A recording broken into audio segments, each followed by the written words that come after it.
I was 34 years old, a licensed family mediator with 8 years of practice, and I had spent my entire career helping other people hold their families together. So when mine fell apart, I thought I knew exactly what I was doing wrong.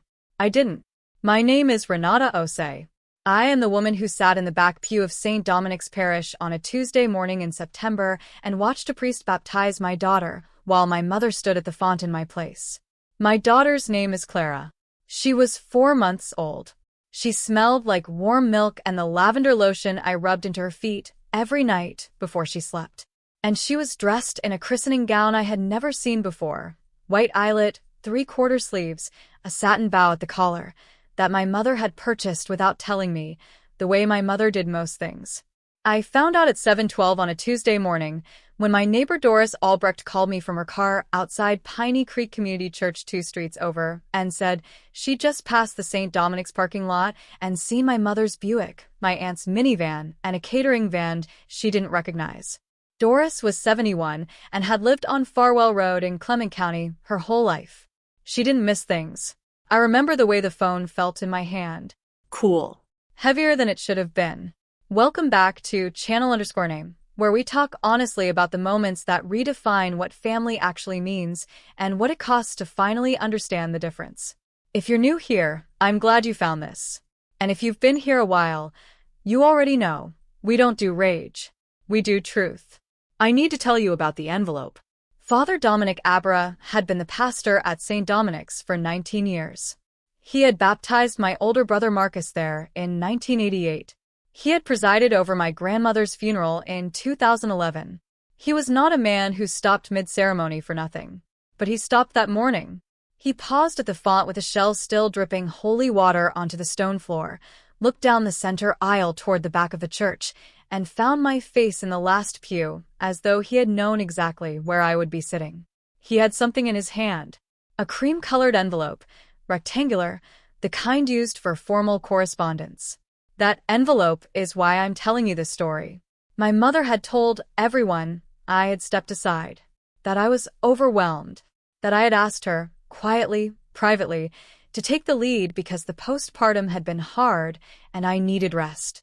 She had said it with so much warmth and so much concern in her voice that every aunt, every cousin, every family friend had nodded and said what a devoted mother she was for stepping up. None of it was true. Not a single word of it. I grew up in Clement County, in a house on the east side of Fairway Junction where the lots were narrow and the neighbors knew your business before you did. My father, Leonard Osei, worked dispatch at Midland Freight Terminal for 22 years. My mother, Gloria, stayed home and ran everything: the household, the calendar, the family narrative. She was gifted at narrative. I was the eldest of 3. Marcus came 2 years after me. My sister Priscilla came 5 years after that. From the time I was old enough to understand the architecture of our family, I understood that Marcus was the one my mother worried about, and Priscilla was the one my mother adored, and I was the one my mother managed. Not unloved. Managed. There is a difference, and it took me until my late 20s and a graduate degree in conflict resolution to name it cleanly. My mother managed me because I was competent. That was the structural reason, though I didn't have language for it then. A child who can handle things becomes a child who is handed things, and eventually there is no ceremony left for her because the family has unconsciously decided she doesn't need one. She's fine. She always lands. Let her manage. I had been managing since I was 11 years old. On the kitchen counter of my apartment on Shelbourne Drive, there was a yellow ceramic mug that had belonged to my father. It was the mug he used every morning for his instant coffee. 2 sugars, no milk. And when he died of a cardiac event in February of 2019, I took it from his kitchen before the estate sale because no one else was going to. Every morning I filled it with water for my vitamins and set it on the counter, and did not think consciously about my father, but I also never moved it. I think we all have one object like that. The thing we hold on to not because it's precious, but because letting go of it would require admitting something we're not ready to say out loud. For me, that mug said, "Someone saw you, and now he's gone." I met Clara's father, Damon, at a mediation training in Columbus in 2018. We were together for 3 years and separated amicably genuinely amicably, the kind that requires more emotional precision than most people give it credit for. And when Clara arrived in May of that year, Damon and I had already built a co-parenting structure that worked. He lived 20 minutes away in Hartswick Falls. He was present. Clara was loved on both sides. My mother had taken one look at that arrangement and decided I needed saving. That was Gloria Osei's particular genius.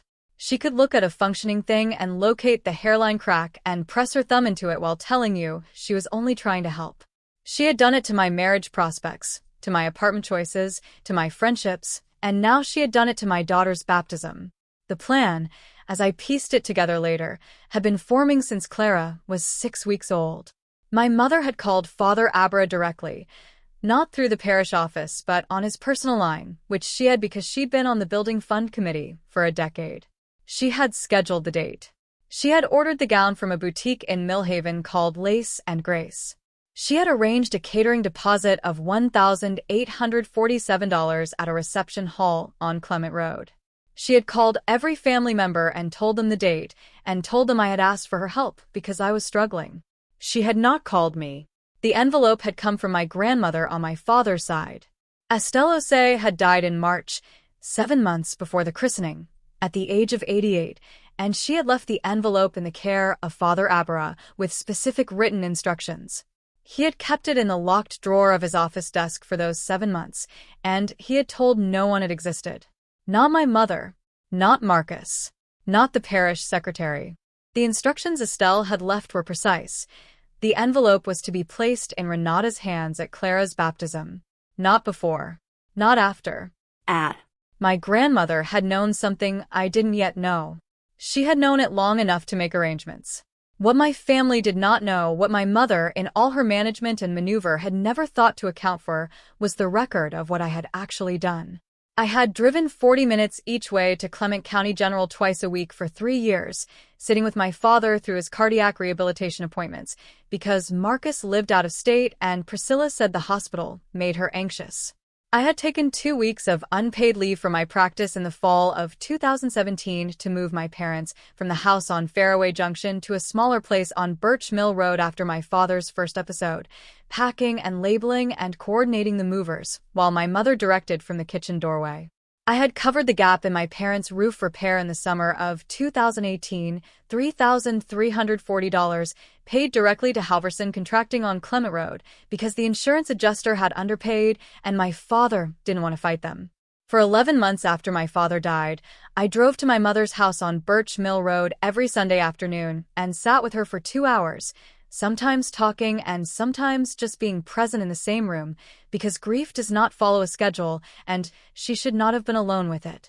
I had filed and managed the estate paperwork for my father's modest holdings over 6 months, working with a paralegal at Doss and Crane on Main Street in Hartswick Falls, because no one else in the family understood what an affidavit of heirship required, and my mother's distress was genuine, and I did not want to add to it. For the first 8 weeks of Clara's life, I had answered my mother's daily check-in calls, sometimes 2 a day, and described feedings and sleep windows and weight gains with patience and detail, because she was a grandmother, and she was grieving, and I understood that Clara was filling something in her that my father's absence had emptied. I had attended every single family function for 34 years, including the ones I was not particularly wanted at, and the ones that were held on dates that conflicted with my own professional commitments, because I believed for a very long time that showing up was the same thing as belonging. I had arranged the catering for Marcus's engagement party in the spring of 2022, working with a contact at Clement County Catering, total invoice $2,615, because his fiancé didn't know the local vendors, and my mother said she was too busy. I had sat beside my mother at the meeting with the estate attorney after my father died, and held her hand and translated the legal language into plain terms she could follow, and I had done it without impatience, even when the session ran 2 hours long, and I had a client at 4 o'clock. For 4 years, every December, I had driven to Millhaven to purchase and mail the Christmas cards my mother sent to 63 people on her list, addressing each envelope by hand, because she said her handwriting had gotten shaky, and the personal touch mattered. For 3 years after Marcus moved to Cincinnati, I had been the one who called my parents every Sunday evening, not the important calls, just the ordinary ones, 30 minutes to ask about the week and listen to my father talk about freight logistics and my mother describe what she'd watched on television because someone needed to be on the line and I was the one who picked up the phone. In the winter of 2020, when the furnace at my mother's house on Birch Mill Road failed during the coldest week of the year, I had driven 40 minutes in freezing rain on a Thursday night, located a repair company still operating out of Hartswick Falls, stayed until the work was finished at 11:15, and driven home in the dark, because she had called and I had answered. Every spring for 6 years I had prepared and filed my parents' tax returns, first with my father and then, after he died, for my mother alone, sitting at their kitchen table with the W-2s and the small investment statements and the receipts they'd kept in an envelope all year, because my father had done it himself until he couldn't, and I was the one who learned the software. In the spring of 2021, when my mother decided she wanted to attend Priscilla's recital in Columbus but couldn't drive highway distances anymore, I had taken a personal day for my practice, driven to Birch Mill Road at 7 in the morning, made the 3-hour round trip with her twice in the same weekend, and returned her to her front door on Sunday evening without comment, because she had asked and I had said yes. I am not telling you this to construct a ledger. I am telling you because when a woman like my mother says her daughter stepped aside, the world tends to believe her, and the reason the world believes her is that the daughter has been so reliably present, so quietly capable for so long, that her absence at any given moment seems like a choice rather than an erasure. There was a particular quality to that kind of visibility. Not invisible, everyone knew I was there. They called me, texted me, factored me into their plans. They knew I would answer. What they did not see was the cost of answering because the cost never showed on my face and I never presented an invoice. A woman who manages without complaint is a woman who has implicitly agreed that no complaint is warranted. She has, by her consistency, made a case against her own difficulty. And when someone finally does something to her, when the thing finally happens that requires a response, the people around her are genuinely surprised because she has given them no prior evidence that things could affect her. I had spent 34 years being evidence against my own difficulty. My mother had taken that evidence and built a ceremony around it. I did not make a choice that September morning. I was erased. And I drove to Saint Dominic's parish anyway, not to make a scene, not to stop anything, not because I had a plan. I drove there because Clara was my daughter, and I had not been told I was unwelcome in the house of God. I wore a gray dress and flat shoes. I sat in the last pew on the left side. My Aunt Lorraine saw me come in, and her face did something complicated that I chose not to interpret. My mother was at the font with Clara in her arms, and she had her back to the congregation, and she did not see me. The church smelled the way it always had, candle wax, old wood, something stone cool underneath it all. I had not been inside Saint Dominic's since my grandmother's funeral in March. The pew was hard under my palms where I rested my hands on the seat beside me, and I kept my breathing even and my gaze forward, and I did not think about what I was looking at. I just looked. Clara was in white. My mother's dress was navy. Father Abra was in his vestments with his back to the congregation, bending over the font, and the light through the tall windows at the front of the church fell across the stone floor in long pale rectangles. I watched my daughter receive the water. I watched the priest say the words. My throat tightened in a way that had nothing to do with tears. It was a constriction, something physical and structural, the body's way of holding something in when the mind has decided that this is not the moment.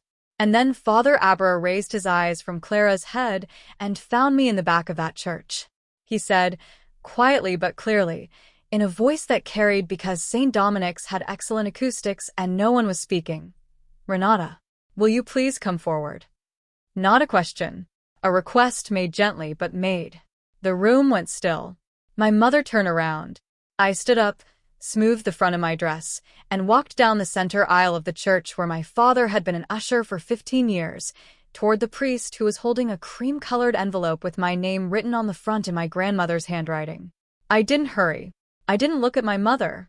I kept my eyes on Father Abra, and I walked the full length of that aisle the way you walk when you have decided, somewhere deep and quiet, that you are done apologizing for taking up space. The walk from the last pew to the baptismal font was maybe 40 feet. It felt longer.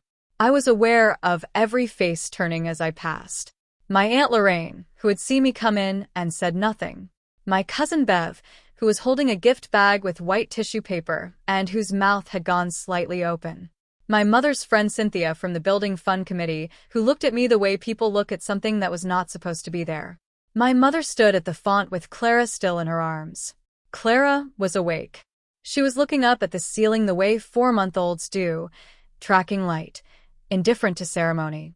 My mother's face, when she turned and saw me walking toward her, went through 3 expressions in about 2 seconds. Surprise. Calculation. And then something that settled into a soft, practiced concern that I had been watching her deploy my entire life. Renata, she said. Sweetheart. You came. As though I had been invited, and had almost not made it. I didn't answer. I walked to Father Abra, and he held out the envelope and I took it, and I looked at my grandmother's handwriting on the front, Renata for Clara's day, and I held it in both hands, and did not open it. Not yet. Father Abra said, Your grandmother left this in my care in February. She was very specific about when it was to be given. Thank you, Father, I said. My mother made a small sound. Not a word. A sound. The kind that signals the beginning of a reframe. We should finish the ceremony, she said. Clara's getting fussy. Clara was not getting fussy. Clara was staring at the ceiling. I stepped to my mother's left side and held out my hands for my daughter. There was a pause, a full, weighted pause, in which my mother looked at my hands and then at my face, and I saw her decide, in real time, that a scene at the font would cost her more than compliance. She placed Clara in my arms. Clara smelled like the lavender lotion. She turned her face toward my neck with the automatic trust that newborns have, the kind that requires nothing from you except presence, and something in my chest compressed in a way that made it briefly hard to breathe. Father Abra completed the baptism with me holding her. He said the words. He poured the water. He said Clara's full name, Clara Estelle, for my grandmother, and my mother, beside me, was absolutely silent. The silence in that church after the final blessing was of a particular quality. Not peaceful. Suspended. The reception was held at the hall on Clement Road, the one my mother had booked and paid for and arranged with the same thoroughness she applied to everything she controlled. Round tables with white linen. A small candy station in the corner. A banner that read Welcome, Clara in silver script. I sat at the table nearest the door with Clara in her car's seat beside me. My Aunt Lorraine sat across from me and did not quite meet my eyes and kept her conversation pointed at the baby. My mother moved through the room the way she always moved through rooms she had organized, with the quiet authority of someone who knows exactly where everything is and why. She refreshed the candy dishes. She guided people to their seats. She brought out the catered trays herself rather than waiting for the staff, because she liked the moment when people looked at the food and then looked at her. She came to my table last. She sat down across from me, folded her hands on the tablecloth, and said, I'm glad you made it, Renata. I was worried you might not feel up to it. I looked at her. I didn't know about it until this morning, Mom. I told you, she said. I sent you the date in August. You must not have seen it. The tablecloth was white linen, and there was a small crease running diagonally across the center that someone had tried to iron out and hadn't quite managed. I said, You didn't send me anything in August. I sent a group message, she said. To the whole family. Marcus got it. Priscilla got it. I didn't get it. She tilted her head the way she did when she was deciding how concerned to appear. You've been so scattered since Clara came home. I've been worried. We've all been worried. That's why we stepped in, to take some of the pressure off you. The word scattered landed somewhere between my shoulder blades and stayed there. I looked at the crease in the tablecloth. The room was full of sound, conversation, a child laughing near the candy station, silverware against the serving trays, but I sat in something quieter than all of it. I said, I am not scattered. I'm a mother with a 4-month-old and a full-time practice. That's not scattered. That's a schedule. Of course, she said. Of course it is. She reached across and patted my hand. No one is criticizing you, sweetheart. She said it in the voice she used when she was absolutely criticizing me. I would have liked to have been part of planning this, I said. You have so much on your plate, she said. I didn't want to burden you. She's my daughter, Mom. Planning her baptism isn't a burden. It's the thing I was supposed to do. She folded her hands again on the tablecloth and looked at them. Sometimes the people who love us can see what we need better than we can. I needed to be asked, I said. That would have been enough. She looked up. The concern on her face was unchanged. I was trying to help. I know you were, I said. That's what makes it hard to explain. My Aunt Lorraine waited until my mother moved to another table before she leaned across and said, in a low voice, "Your mother called me in July, Renata. She said you'd asked her to take over." I looked at Lorraine's face. She was 61, my father's older sister, a retired bookkeeper from Millhaven, and she was not a cruel woman. She was a woman who had believed what she was told. "I never said that," I said. Lorraine's hands stilled around her coffee cup. "She said you were having a hard time," Lorraine said. "She said the postpartum was serious and you needed people to step back and let her handle things for a while." "Aunt Lorraine," I said, "I have been at my practice 4 days a week since Clara was 8 weeks old. I have not had a single mental health crisis. I have not asked anyone to step back. I have been fine." Lorraine looked at the tablecloth. Then she looked at me. "I didn't know," she said. I said, "I know you didn't." She was so certain, Lorraine said quietly. The way she talked about it, like she was doing something necessary. "That's how she always sounds," I said. "That's the part that's hard to explain to people. She sounds like she's telling the truth. She believes she is." Lorraine set down her coffee cup very carefully. "What are you going to do?" "I don't know yet," I said. "There's something I need to read first." Lorraine looked at the envelope, which was still sitting on the table beside Clara's car seat. She didn't ask. She just nodded once and looked back at the baby. That was the thing about what my mother did. It was never designed to be caught in the moment. It was designed to be believed, and by the time the truth arrived, the architecture was already load-bearing. My cousin Bev was less gentle. She came to my table after the cake was cut, while my mother was on the other side of the room, and she sat down without being asked and said, "Okay, but can I just say, your mom has been planning this for months. She took Priscilla shopping for that gown. They went together. It was like a whole thing." I held Clara a little closer. "She told Priscilla. I asked her to do it," I said. Bev made a face. "Yeah, Priscilla said that. But I've known you your whole life, Renata, and you don't ask people to do things for you. You do them yourself and then apologize for not asking." I didn't say anything to that because it was accurate enough to sting. "What's in the envelope?" Bev asked.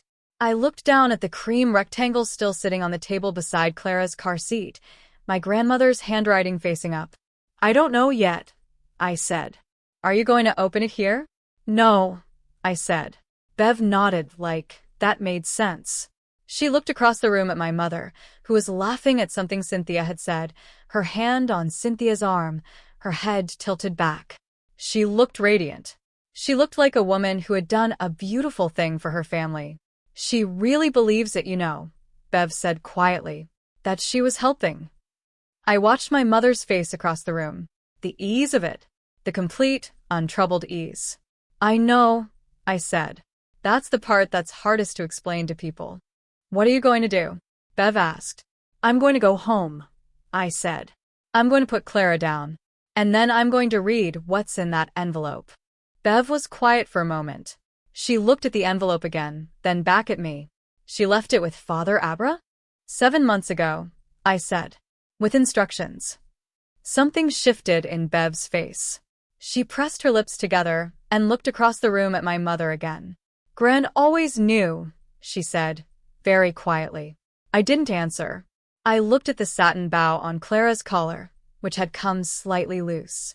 My mother found me again near the end of the reception, when the room was thinning and the catering staff had begun clearing the outer tables. Clara had fallen asleep in her car seat. The envelope was in my bag. My mother sat down and said, "I hope today felt special. For Clara." "Today was Clara's baptism," I said. "I would have liked to have been part of planning it." "You were overwhelmed," she said. I could see it. A mother knows. "I wasn't overwhelmed," I said. "I was managing. There's a difference."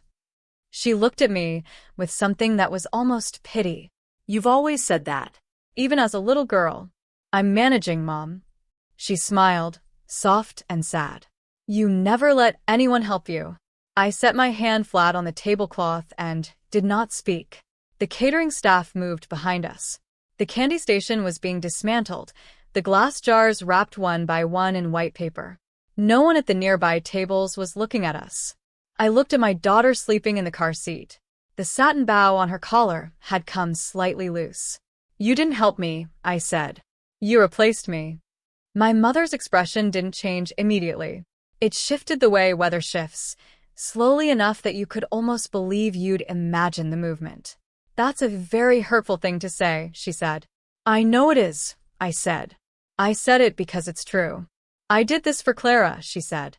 Everything I do is for this family. You told people I asked you to take over. I said. I never said that. You know I never said that. She pressed her lips together. I was protecting you from yourself. You were struggling and you couldn't see it. Someone had to make a decision. The room was nearly empty now. A catering staffer moved behind us collecting centerpieces. Somewhere near the candy station, Lorraine was gathering her coat. You made a decision about my daughter's baptism, I said, without telling me it was happening, and then you told my entire family that I had asked you to. That is not protection. That is not help. I need you to understand the difference. My mother straightened in her chair. When she spoke, her voice had gone careful. I think, she said, that you are upset and you are looking for someone to blame. That's understandable. But this family has given you everything, Renata. Everything. And sometimes I wonder if you even see that. The tablecloth. The crease that hadn't been ironed out. I looked at it. She was still watching me, waiting for me to fold, the way I always had, to soften it, to qualify it, to say I know you meant well, and let the thing pass back under the surface where it had always lived. I didn't argue. I didn't raise my voice. I didn't list everything I had given this family in return, every hour, every Sunday, every roof repair, every envelope addressed by hand. I just said, I see it, Mom. And I meant it in a way she didn't understand. I picked up Clara's car seat, and I picked up my bag with the envelope inside it, and I said goodbye to Lorraine, and I nodded to Bev, and I walked out of the reception hall on Clement Road into the September afternoon, where the light was the particular pale gold of early fall, and the air smelled faintly of cut grass from the property next door. I sat in my car for a long time, without starting it. Clara slept. The envelope was in my bag. I did not open it in the parking lot. I drove home on Route 9 instead of the highway. I put Clara down in her crib. I changed out of the gray dress. I filled my father's yellow ceramic mug with water and set it on the counter. I sat at the kitchen table. I took the envelope out of my bag and set it in front of me. My grandmother's handwriting was small and even. She had been a teacher for 31 years, and her letters were formed with the precision of someone who had written on chalkboards for decades.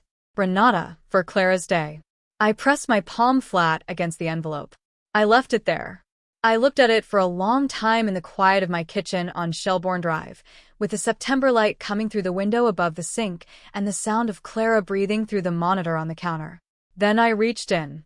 The envelope was sealed with the kind of adhesive flap that requires intention to close, not licked, but pressed, firmly, by someone who wanted it to stay shut until the right moment. The paper was heavy stock, the cream color of formal stationery, and the edges were crisp in the way of something that had been stored carefully, kept flat, protected from humidity for 7 months in a locked desk drawer in a parish office. I took it out. There were 2 items inside. The first was a folded document, tri-folded the way attorneys fold letters, creased with precision. The second was a smaller piece of paper, notepaper, pale blue, the kind my grandmother had kept in the drawer of her writing desk in the back bedroom of her house on Garner Street in Millhaven for as long as I could remember. I unfolded the document slowly. It was 4 pages, printed on bond paper, with the header of a law office I recognized, Tillman and Greer, Estate Attorneys, Millhaven, Ohio. I had driven past their office on Route 7 a dozen times. I had never had reason to go inside. I laid it flat on the kitchen table. It took me 3 readings to fully understand what I was looking at, not because the language was opaque. I had spent enough time with legal documents through my father's estate to parse standard language, but because the substance of it was so far outside what I had expected that my mind kept sliding off the surface of it and returning to the beginning. My grandmother, Estelle Osei, had maintained a separate account, a certificate of deposit, opened in 1987 at Clement County Savings Bank, rolled over 11 times across 36 years, and the named beneficiary on that account had been my name. Only my name. The account had matured at the time of her death with a balance of $214,300. That was not the part that required 3 readings. The part that required 3 readings was the attached letter from Tillman and Greer, dated January of the year my grandmother died, 2 months before her death, in which she had provided a written explanation for her estate records. The letter stated that she had made the decision to designate Renata alone not as a slight to her other grandchildren, but as a correction. She had written, and the attorney had transcribed it verbatim at her request, that she had watched for 30 years as Renata carried the weight of this family without acknowledgement or reciprocity, and that she wanted to do, in death, what she had not done loudly enough in life. Name it. Witness it. Put it in writing. She had written, Renata has never once asked for recognition. That is precisely why she deserves it. My grandmother had also written a second thing, in that letter, that I read 4 times before I could hold it. She had written that she had spoken to my mother, Gloria, in December of the previous year, 3 months before she died, and had told her directly what she intended to do and why. She had told my mother that she hoped the family would take the opportunity to reflect. She had told my mother that she was not angry. She had told my mother that she loved her and that love did not require her to pretend she had not seen what she had seen. My mother had known about the account for 9 months before the christening. She had known, and she had planned the christening anyway, and she had stood at that font in my place and told everyone I had stepped aside. I set the document down. I pressed both palms flat on the table beside it and looked at the window above the sink where the September light had gone the deeper gold of late afternoon. Clara was still breathing steadily through the monitor. The yellow mug was on the counter. I picked up the small blue notepaper. My grandmother's handwriting on the notepaper was less precise than the handwriting on the envelope, smaller, closer together, the letters of someone writing in a hurry or in fatigue. It said, "My darling, you have been the kind of woman your grandfather would have recognized immediately. He always said the ones who hold everything together are the ones nobody thinks to hold. I am holding you now, the only way I still can. Do not let them tell you who you were. You already know. All my love, Gran." I sat with that for a long time. I did not cry in the kitchen. My eyes went hot, and the room went slightly soft at the edges, and I breathed through it the way you breathe, through something that is too large to fit through your chest all at once.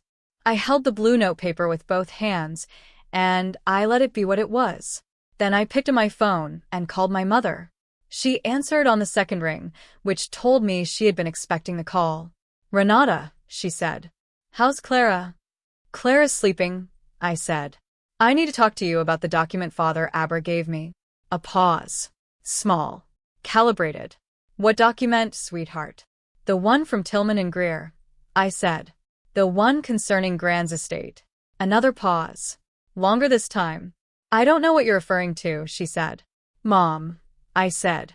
"Gran told you about this in December. You knew about the account. You've known for 9 months. The silence on the line was of a different quality from the silence in the church. That silence had been suspended. This one was working. Your grandmother was not well in her final months, my mother said, carefully. She said a lot of things. She was confused sometimes. She wasn't confused, I said. She was clear enough to retain an attorney and provide a written statement. Renata. My mother's voice shifted into the register she used when she wanted to signal that the conversation was becoming inappropriate. I don't think this is the right time. You've had an emotional day. It's 8 o'clock on a Tuesday night, I said. I've had 4 hours with this document. I'm not emotional. I'm clear. She was quiet for a moment. I could hear her adjusting in her chair, the small sound of someone repositioning. I just think, she said, that financial matters are best discussed when everyone is calm and rested. I'm calm, I said. I want to talk about this now. Another pause. Then, all right. Gran told you she was leaving this to me, I said. And you planned the christening for 3 months after you found out. You told everyone I'd stepped aside. You ordered the gown. You made the appointment with Father Abra. I did that for Clara, she said. Everything I do is for this family. You schedule my daughter's baptism without telling me, I said. You told my aunt in July that I had asked you to take over. That's not for the family. That's something else. I told Lorraine what she needed to hear to understand the situation. My mother said. You weren't communicating. You weren't answering my calls the way you used to. I was answering your calls every day for the first 8 weeks of Clara's life, I said. And then I cut back to 3 times a week because I was managing a practice and a newborn, and I was tired. That's not a crisis. That's a schedule. I was worried about you, she said. Her voice had gone softer. The warmth register. A mother knows when something is wrong. Tell me what was wrong, I said. Name one specific thing you observed that told you I needed you to plan my daughter's baptism without telling me. A silence. You seemed, she said, finally, overwhelmed. I seemed overwhelmed, I said. Based on what? The way you sounded on the phone. The way you looked at Priscilla's birthday in June. Tired. Distracted. I had a 3-month-old, I said. I was tired because I had a 3-month-old. That is the appropriate response to having a 3-month-old. Renata. You told people I was struggling, I said. That I asked you to take over. That I was scattered. You said that at the reception table this morning. You used those words. I was protecting you, she said. I could see it. A mother knows. Someone had to make a decision, I said. A pause. Yes, she said. Someone did. Gran watched you, I said. For 30 years. She watched how this family worked. She watched what I carried and what got acknowledged and what didn't. And she wrote it down. She put it in a letter with an attorney's signature on it. She saw it clearly enough to name it and date it and have it witnessed. My mother's breathing on the line was steady, controlled. She was not a woman who lost control of her breathing. Your grandmother loved you very much, she said. But she also had opinions that weren't always fair to the rest of the family. She wrote, I said, Renata has never once asked for recognition. That is precisely why she deserves it. Those are her words. From a legal document. The line was quiet. She also said, I continued, you have never let anyone help you. You said that this morning. At the table. You said I never let anyone help me, even as a little girl. Nothing. And you said, I was protecting you from yourself. Someone had to make a decision. I stood up from the kitchen table. I picked up the document. I held it in my hand, all 4 pages, the weight of 36 years and $214,300 and one woman's careful, loving act of witness. I'm going to contact Tillman and Greer on Monday, I said. Father Abra will confirm the chain of custody. The account is in my name. That part is finished. My mother said, very quietly, you're going to do what you want. You always have. Yes, I said. I am. I picked up the pages and I picked up the blue notepaper and I set them back inside the envelope and I set the envelope beside my father's yellow mug on the counter. I did not slam anything. There was nothing to slam. I was in my own kitchen alone, with my sleeping daughter and the September light and a document that said someone had seen me, clearly, all the way to the end. I said, I'll be in touch, Mom. And I ended the call. The following Monday, I drove to Millhaven and met with a paralegal at Tillman and Greer named Sandra, who had short gray hair and red glasses on a beaded chain, and who walked me through every page of the estate documentation with the matter-of-fact competence of someone who had done this 1,000 times and still understood that for the person sitting across the desk, it was happening for the first time. The account transferred without complication. My grandmother had been thorough. The beneficiary designation was clean, the documentation was current, and the only thing required of me was identification and a signature in 3 places. Sandra slid the folder across the desk when we were finished and said, Your grandmother wrote a note for the file. She said you'd know what to do with it. I looked at her. She said that in the note. Sandra nodded. She came in twice to review the documentation. The second time, she asked us to add a line to the file. She said, Sandra looked at her folder, at a note clipped to the inside cover. Renata will know what to do. She always has. I just want her to have the room to do it. I sat with that for a moment. Sandra didn't rush me. Thank you, I said. Of course, Sandra said. She took off her glasses and let them hang on their beaded chain. Your grandmother was meticulous. This was clearly something she thought about for a long time. I thought about that on the drive home, about what my grandmother had believed about me without ever quite saying it directly, that I was the kind of person who, when handed something real, would know what it was for, and about the fact that she had said it to an attorney, in writing, so that I would hear it from a stranger in a quiet office on a Monday afternoon when I was ready to receive it. That was the kind of witness she was. Precise, patient, willing to work through the right channels. I deposited the funds the following week into an account I opened in Clara's name at Clement County Savings Bank, the same institution where my grandmother had first opened the certificate of deposit in 1987, because that felt right in a way I didn't need to analyze. A portion I set aside for Clara's education. A portion I directed toward a small fund I had been building for 2 years toward opening a satellite office for my mediation practice in Hartswick Falls, where there was genuine need and very little access. My grandmother had told me I would know what to do with it. She had been correct. My mother called 3 times in the 2 weeks after the christening. The first call I answered, and the conversation was short and careful and ended without resolution. The second call I let go to voicemail. She said she hoped we could talk when I was ready. The third call I answered, and I said I was ready, and we talked for an hour, and it was the most honest conversation I had ever had with my mother in 34 years, not because she admitted everything or because I demanded that she did, but because I had stopped needing her to. It did not look like the conversations I had imagined.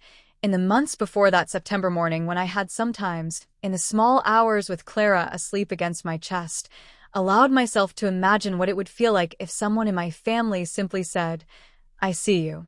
I see what you do. I see that you have been doing it, without fanfare, for 30 years, and that matters. The conversation with my mother didn't sound like that. She said she had meant well. She said she was sorry I felt hurt. She said she hoped we could move forward, for Clara's sake. She did not say she had been wrong. But she also, for the first time in my memory, sat with the silence after I spoke instead of immediately filling it. She let my words be in the room. That was something. It was not everything. It was something. That is a different thing from forgiveness. It is something that comes before forgiveness, or maybe alongside it. The moment when you understand that the person who hurt you is doing it from inside a story they believed completely, and that your job is not to rewrite their story, but to stop letting it write yours.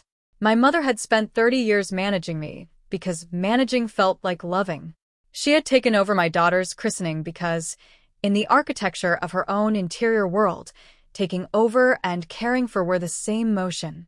She had told everyone I was struggling because she needed that to be true, needed it the way you need a reason for what you've already decided to do.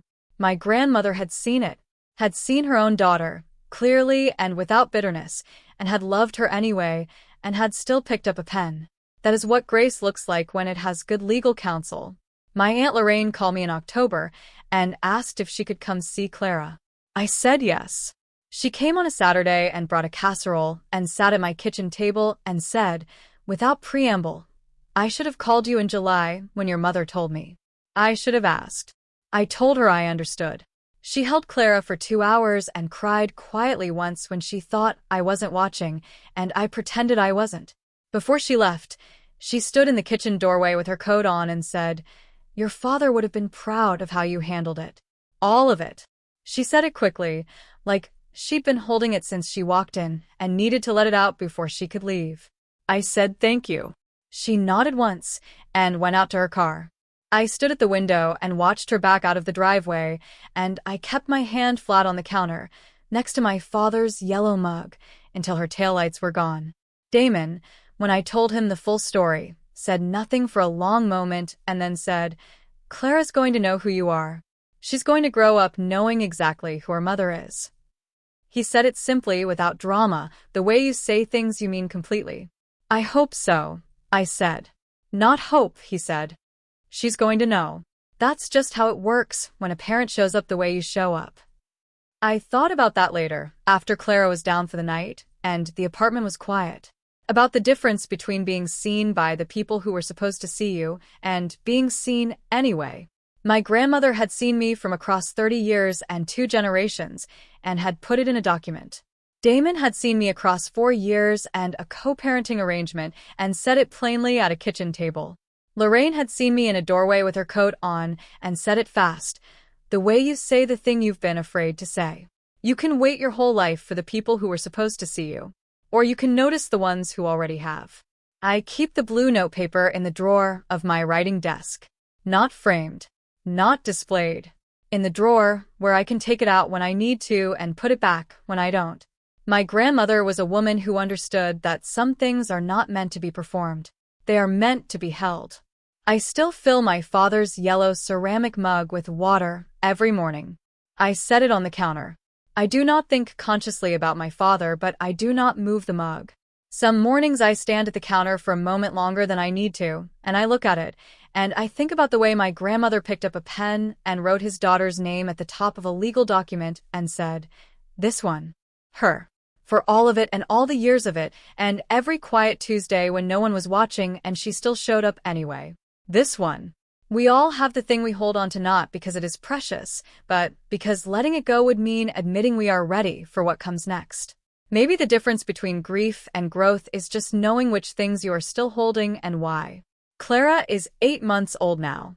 She has learned to sit up on her own, and she does it with the focused, serious expression of someone who has decided this is important work, which I find remarkable and familiar.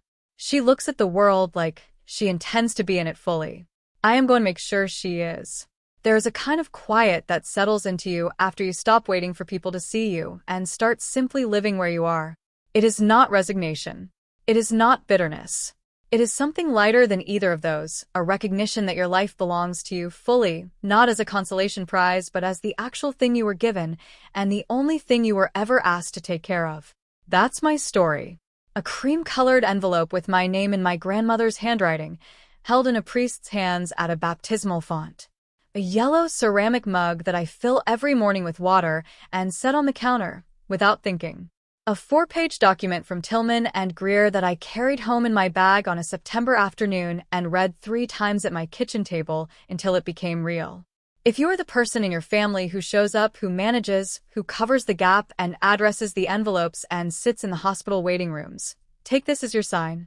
Someone sees you, even when they say nothing, even when the table is set and your chair is missing. Someone is watching, and sometimes they leave instructions. Share this with someone who needs to hear it. You know who they are. The one who has been holding things together quietly for a long time and has never once asked for a ceremony in return. Drop a comment and tell me, have you ever been the one who stayed quiet the longest? Hit subscribe because the next story is about what happens when the person who is supposed to protect you finally has to answer for it, and the answer isn't what anyone expected. I'll see you in the next one.